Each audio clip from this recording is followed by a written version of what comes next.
नमस्कार, मैं हूं आपके साथ मयंक। आज 12 तारीख है और मैं सीधा पॉइंट पे आना चाहता हूं। ईरान के विदेश मंत्री अब्बास अराक्ची साहब भारत के दौरे पे आ रहे हैं। किसी ने मुझसे पूछा कि इनकी इस विजिट को आप कैसे देखते हैं, तो मैंने अपने थंब में लिख दिया है, ईरान का शेर भारत आ रहा है। और एक बात मैं और जोड़ना चाहूंगा, ईरान का शेर अमेरिका को हराकर भारत आ रहा है, ऐसा भी कुछ लोग कह रहे हैं। देखिए, हालांकि वो ब्रिक्स समिट में भाग लेने भारत आ रहे हैं। गौर करने वाली बात यह है कि अब्बास अराक्ची साहब तो भारत आएंगे ही, साथ में रूस के विदेश मंत्री लावरोव भी इस दौरान भारत में मौजूद रहेंगे।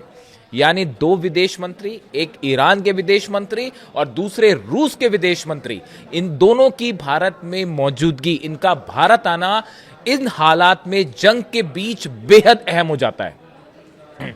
देखिए कैसे अहम हो जाता है। एक तो हॉर्मुज बंद है, अमेरिका की फोर्सेस खड़ी हुई हैं, ईरान की फोर्सेस हैं, हॉर्मुज ब्लॉक है। पूरी दुनिया में तेल को लेकर बड़ा संकट जो है वो मंडराता दिखाई दे रहा है। तेल सप्लाई बाधित हो रही है। ऐसे में ईरान की तरफ से लगातार ये आश्वासन भारत को दिया गया है कि हमारी पूरी कोशिश है कि भारत को सप्लाई होने वाला ऑयल किसी भी रूप में ना रुके।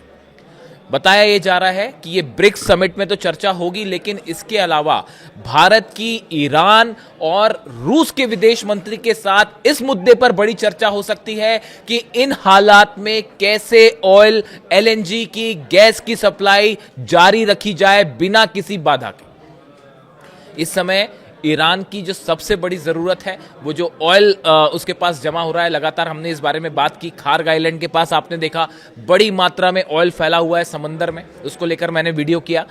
अब देखिए, इस समय ईरान की सबसे बड़ी ज़रूरत है कि जो ऑयल वहाँ प्रोड्यूस हो रहा है उसका ज़्यादा से ज़्यादा ऑयल जो है वो एक्सपोर्ट किया जाए, और भारत एक बड़ा खरीदार साबित हो सकता है। लेकिन बीच में बाधा बनी हुई है अमेरिका का ब्लॉकेड, जो अमेरिका ने हॉर्मुज में कर रखा है। इस ब्लॉकेड के पहले ये जो ब्लॉकेड शुरू हुआ, इसके पहले ईरान की तरफ से भारत में जहां लगातार जहाजों की सप्लाई हो रही थी, जितने भारत के जहाज थे वो सब निकलते जा रहे थे लगातार, और भारत में जो है ऑयल और एलएनजी गैस की सप्लाई आसानी से हो रही थी। लेकिन अब इस ब्लॉकेट के बाद इस सप्लाई में बड़ी बाधा आई हुई है। पूरे देश में भारत में इस समय चर्चा है कि आने वाले वक्त में क्या तेल का संकट आने वाला है, क्या गैस का संकट आने वाला है। ऐसे समय में भारत और ईरान की दोस्ती इस संकट से निपटने में बेहद अहम साबित हो सकती है। और अब्बास अराक्ची साहब विदेश मंत्री ईरान का, उनका भारत दौरा इस दिशा में भारत के लिए और ईरान दोनों के लिए बड़ा एक फायदेमंद सौदा साबित हो सकता है। बताया यह भी जा रहा है कि रूस, ईरान और भारत के विदेश मंत्री के साथ बैठक में पूरे वेस्ट एशिया में ये जो जंगी हालात हैं इसको लेकर एक बड़ी रणनीति भी तैयार हो सकती है कि कैसे न सिर्फ ऑयल को लेकर बल्कि दूसरे भी कई सामानों को लेकर कि कैसे यहाँ पे जो है वो तीनों देश एक अपना कॉमन रुख सामने रख सकते हैं। इसको लेकर कई सारी चीज़ें ऐसी होती हैं जो समझौते होते हैं लेकिन उन्हें सार्वजनिक नहीं किया जाता, वो कुछ समय बाद बाहर आते हैं, तो इस पर एक अहम मुद्दा होगा। लेकिन अभी जो हालात हैं उसमें रूस से तेल खरीदना और ईरान से तेल खरीदना ये भारत के लिए एक बड़ा मुद्दा है, जिसको लेकर एक कॉमन प्रोग्राम तैयार हो सकता है। चाबार पोर्ट को लेकर ईरान की तरफ से लगातार ये बयान आए हैं कि ये कोशिश हो रही है ईरान और भारत के बीच कि बिना किसी तीसरे पक्ष के इंटरफेरेंस के भारत और ईरान के बीच चाबार पोर्ट से व्यापारिक संबंध मजबूत हों। ये एक अहम बात है। देखिए, आप अगर देखें पिछले 1-1.5 साल की बात करें आप, तो भारत और ईरान के संबंध बड़े तेजी से बेहतर हुए हैं।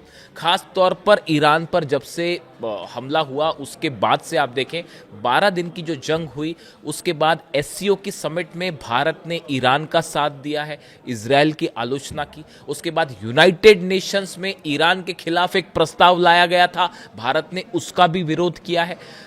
ईरान के साथ भारत का ऑयल बिजनेस रुक गया था, लेकिन अब वो फिर से शुरू हुआ है और उम्मीद है कि ये ब्लॉकेड हटने के बाद ये और बेहतर होगा। तो इसको लेकर ये तमाम जो है समझौते हो सकते हैं भारत और ईरान के बीच। एक अच्छा अंडरस्टैंडिंग डेवलप हुई है पिछले कुछ महीनों के अंदर, और ऐसा कई एक्सपर्ट्स ये उम्मीद जता रहे हैं कि ये भारत और ईरान के बीच एक नई एरा का जो है संबंध तो बहुत पहले से रहे हैं, लेकिन अब ये एक नए स्थायित्व की तरफ आगे बढ़ रहे हैं, एक नई समझ के साथ एक दोस्ती की तरफ तेजी से कदम आगे बढ़े हैं।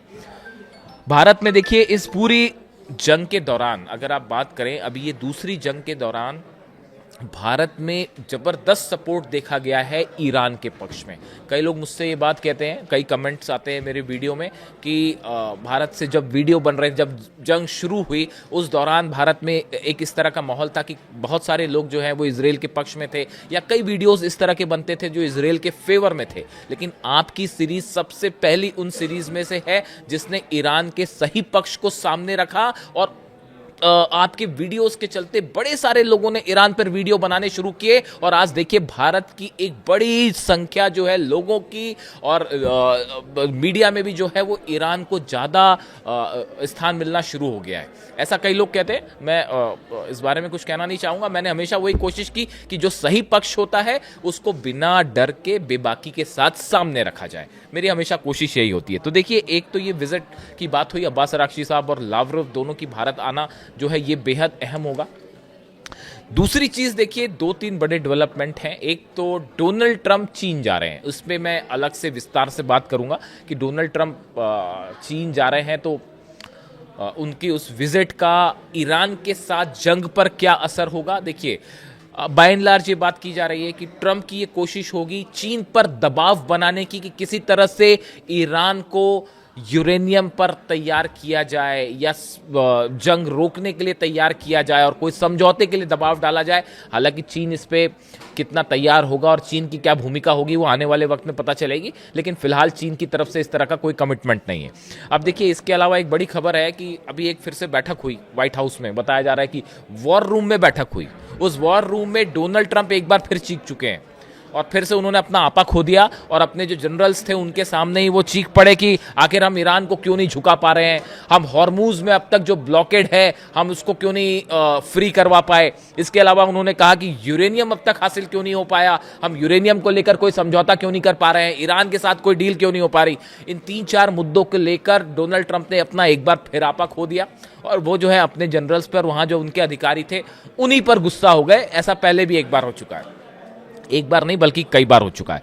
तो अब देखिए, ये हालात ये है कि हॉर्मूज ब्लॉक है, ईरान ने साफ कर दिया यूरेनियम हम नहीं दे रहे, परमाणु प्रोग्राम पर कोई बात नहीं कर रहे, आपको जो करना है वो कर लीजिए, ये हमारा अधिकार है, हम जारी रखेंगे। ईरान की जनता ने साफ कर दिया है, अमेरिका के सामने से झुकने की जरूरत नहीं है। और अब जो ये बातचीत वाली बात पूरी तरह से फेल हो गई है, तो माना यह जा रहा है कि जैसे ही डोनाल्ड ट्रंप का चीन दौरा खत्म होगा, अगर इस दौरे में किसी तरह का कोई समझौता नहीं हो पाया ईरान को लेकर, तो ईरान पर स्ट्राइक होना तय है। सेंटकॉम की तरफ से, जो सेंटकॉम ऑपरेशन देखता है ईरान में, उसकी तरफ से बॉम्बर्स की तस्वीरें जारी की गई हैं, B-1 बॉम्बर्स की तस्वीरें जारी की गई हैं कि अगर आप नहीं मानेंगे तो हम B-1 बॉम्बर से हमला कर देंगे। अब ये बड़ी हैरान करने वाली बात है, आपने 40 दिन तक ईरान पर हमले किए, B-2 बॉम्बर से हमले किए, B-1 बॉम्बर से हमले किए, टॉम हॉक मिसाइल्स बरसा दी, F-35 जेट से हमले कर लिए, F-16 से हमले कर लिए, F-18 से हमले कर लिए, ना जाने कितने तो क्लस्टर बॉम्ब्स लगा दिए गए ईरान के ऊपर, कितने बड़े बड़े जो है 1-1 हज़ार 2-2 हज़ार किलो के बम गिरा दिए गए। ये सब करने के बाद भी क्या हो पाया? क्या कोई उद्देश्य अमेरिका का पूरा हो पाया? सत्ता परिवर्तन नहीं हो पाया, यूरेनियम हासिल नहीं हो पाया, न्यूक्लियर मुद्दे पर आप ईरान को नहीं झुका पाए, हॉर्मूज आप नहीं खुलवा पाए, जहाज आप नहीं निकलवा पा रहे हैं। तो ऐसे हालात में जो अमेरिका का मिशन था वो पूरी तरह फेल हो गया। ऐसे में सेंटकॉम का B-1 बॉम्बर की तस्वीर दिखा के ये कहना कि हम रेडी हैं, लॉक्ड है, इस बात का क्या मतलब निकाला जाए? ईरान भी तैयार है इसके लिए, ईरान की सेना ने भी ऐलान कर दिया है, ईरान में बड़ी जंग की तैयारी चल रही है। ईरान ये मान के चल रहा है कि बातचीत फेल है और अब फिर से हमला होना तय है। अब ये हमला अमेरिका करता है या इजराइल करता है, इसका इंतजार है।